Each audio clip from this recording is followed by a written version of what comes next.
Mon cher Merci, collègue. Monsieur le Président, Madame, Messieurs. Quand quelque chose va mal, eh bien la France est le coupable idéal qu'on va pouvoir accabler pour se défausser de ses propres responsabilités et puis pour réunir autour de soi les petits groupes d'agités qui auraient sinon tendance à se battre entre eux. Le franc CFA sert de catalyseur aux haines des différents groupes et influenceurs pressés de renvoyer les Français en métropole pour pouvoir établir librement leur business personnel sur le dos des peuples qui ont le malheur de leur faire confiance alors qu'ils sont parfois eux-mêmes sous influence étrangère. Pourtant, quand on écarte la haine de la France de l'équation, eh bien on constate que le franc CFA a plusieurs mérites, à commencer par celui d'assurer la stabilité monétaire et de protéger contre l'inflation. Il permet également de garantir la convertibilité immédiate en euros par le Trésor français et assure un taux de change fixe, tout en facilitant les accords commerciaux, le tout en favorisant l'intégration régionale et une interconnexion des systèmes économiques nationaux.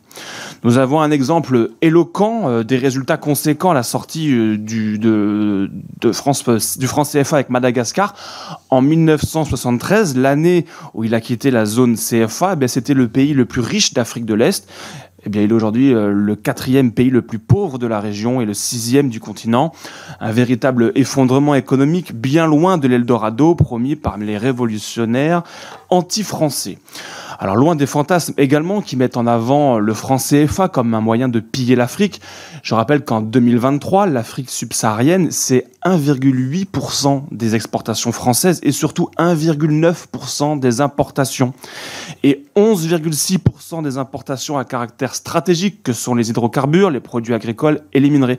Ça veut dire que pour 88,4% de ces ressources importées, eh bien, nous les faisons venir d'ailleurs. Donc non, nous ne sommes pas dépendants de la zone CFA et nous n'en tirons pas profit outre mesure. C'est également pour ça que, contrairement aux mensonges proposés par les partisans d'une Afrique débarrassée de la présence française, aucun dirigeant des pays ayant décidé de quitter le franc CFA n'a subi de mesures de rétorsion. Alors nous sommes pour notre part favorables au respect de la souveraineté des nations, ce qui n'empêche pas de voir quels sont leurs intérêts objectifs. Tous les mensonges répandus sur la France sont des éléments de propagande utilisés pour monter les populations africaines contre notre pays et récupérer les ressources exploitées en lieu et place des gouvernements installés. Alors voilà quelques éléments qui permettront de remettre l'église au milieu du village et de répondre aux arguments de ceux qui s'opposent au franc CFA. Je vous remercie. Je vous remercie, monsieur Joly, de ce réquisitoire assez vif auquel je pense, par exemple, M. Zebelinga. Je dis ça au hasard. Allez-y. Au hasard, je suppose que vous avez pris l'ordre alphabétique. Voilà, vous avez tout compris.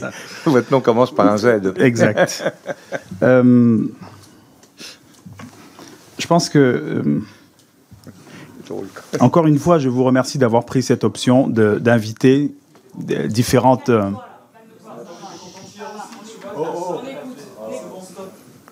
Vous n'avez pas recommencé. Bon. Oui, madame, monsieur Joly, s'il vous plaît, taisez-vous et laissez parler. Pour l'instant, vous interrompez. Taisez-vous, je vous prie. Il y a un orateur qui parle, il est l'invité, c'est à lui de parler. C'est tout. Mais je vous demande de vous taire et je lui ai demandé de se taire. Alors, taisez-vous. Taisez-vous. Monsieur Zebelinga, je lui ai dit, et il se tait. Alors arrêtez. Arrêtez. J'en ai assez de présider des gens qui ne respectent pas leurs invités. Monsieur Zebelinga, à vous. Est-ce que vous pouvez dire à tout le monde quand même? Allez-y, monsieur. Oui. Donc, merci pour votre intervention. Je pense que si vous restez dans le prisme des pros et des anti-français, forcément, vous passerez à côté de la question, forcément. Parce que d'une part, les Africains, comme la France, sont dans un espace monde. Et tout le destin de la France n'est pas simplement le destin de ses colonies. Elle est allée vers d'autres espaces et a raison. Et à certains égards, elle n'est pas suffisamment allée vers d'autres espaces et quelquefois, elle n'a pas été très bien positionnée en termes de commerce international vers des pays émergents, vers des pays qui étaient plus dynamiques parce qu'il y avait aussi les anciennes rentes coloniales. Donc vous risqueriez de tirer un petit peu contre votre camp si vous restiez dans cette lecture un peu de pro et d'anti-français. Le franc CFA, d'abord, une monnaie, quelle qu'elle soit. Vous connaissez la question de la souveraineté. Elle a été développée en France par Jean Bodin. Enfin, il y a vraiment des auteurs français de très grande qualité, de très grand talent, qui ont argumenté sur ce que c'est que la souveraineté. La France s'est battue avec le général de Gaulle, déjà, pour sa souveraineté monétaire face au dollar. On connaît la fameuse expression de Monsieur le Président Giscard d'Estaing, le fameux privilège, hein, qui parlait du privilège. Il avait une expression pour parler du dollar. Et donc, si la France s'est battue pour sa souveraineté monétaire, c'est parce qu'elle sait que ça a une importance. Là, le franc français a été dévalué pratiquement une vingtaine de fois au XXe siècle. Avant 1945 et après 1945, la France n'a jamais pris l'option de dollariser son économie. Et c'est à juste titre, parce qu'elle voulait garder sa souveraineté, qui est monétaire, mais qui est une souveraineté nationale plus généralement. Et si les pays africains s'inspiraient de l'exemple français, il y a longtemps qu'ils seraient partis tous du franc CFA. Je veux dire, ils l'auraient fait à l'indépendance, comme l'ont fait, encore une fois, le Maroc, la Tunisie, les pays du Mékong, qui non seulement s'en portent pas moins bien, mais n'ont pas de moins bonnes relations avec la France. Alors c'est vrai qu'il y a un contexte de critique vis-à-vis de la France, etc. Mais ce contexte, il est consécutif à quoi? À la perception d'une continuité dont les peuples ne veulent pas.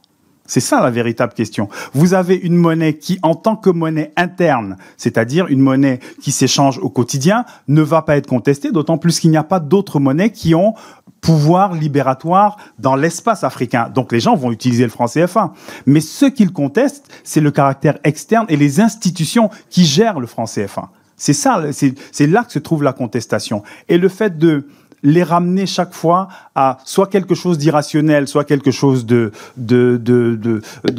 comment dire, d'instrumentalisé, je pense que ça ne peut faire que augmenter, en fait, les grandes difficultés, et ça c'est vraiment important, que la France risque d'avoir à long terme.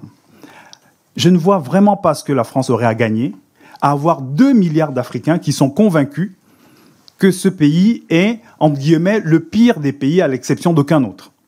Parce qu'en fait, plus ce type d'institution perdure, et plus c'est l'image qui est développée. Il ne faut quand même pas oublier que lors du passage des troupes françaises, il y a quand même des populations qui se sont mises en travers des routes. On peut penser que c'est instrumentalisé, mais il y a eu ça aussi à Madagascar dans les années 70. Alors pour ceux qui sont sortis, pour votre information, je pense que vous le savez, la Mauritanie est sortie de la zone franc, elle ne s'en porte pas plus mal. Donc il n'y a pas de fatalité à ce qu'en sortant d'une zone, ça se passe pas bien. Il n'y a pas de fatalité. Au contraire, les pays en développement ont besoin de plus de politiques discrétionnaires, de plus de politiques adaptées à leur développement. Et ce n'est pas le cas pour le franc CFA parce qu'il est arrimé à une zone qui est un ensemble de pays développés, déjà industrialisés. Par exemple, il manque des éléments de gouvernance au niveau de la production, de la transformation productive. On n'en parle même pas dans les rapports sur le franc CFA, y compris malheureusement dans les rapports de la Banque de France. Merci. Je vous remercie. C'était tout à fait important que vous fassiez une réponse, que ce soit vous qui la fassiez, que vous fassiez celle-là. Mais ça avait pris un peu de temps par rapport à notre affaire.